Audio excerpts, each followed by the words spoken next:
শেষ দিকে জাকিরের টর্নেডো ব্যাটিং দেখে উপস্থাপকের প্রশ্নে যা বললেন রশিদ খান। দর্শক, প্রথম ওয়ানডে ম্যাচ হারার পর দ্বিতীয় ওডিআই ম্যাচে টসে জিতেই আগে ব্যাটিংয়ের সিদ্ধান্ত নেন নাজমুল হোসেন শান্ত।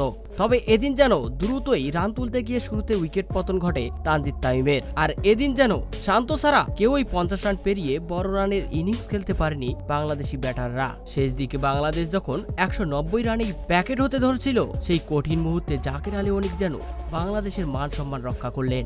আফগানদের বিধ্বংসী বোলিং লাইন আপকে তুলোধনা করে 27 বলে 38 রানের এক ঝড়ো ইনিংস খেলেছেন, যার ফলে বাংলাদেশের সংগ্রহ দাঁড়িয়েছে 252 রান। একের পর এক ছক্কা হাঁকিয়ে বল হারিয়ে ফেলছিলেন যেন জাকির। তাই তো ইনিংস শেষে জাকির আলী অনিকের প্রশংসা না করে উপায় পেলেন না আফগান তারকা রশিদ খান।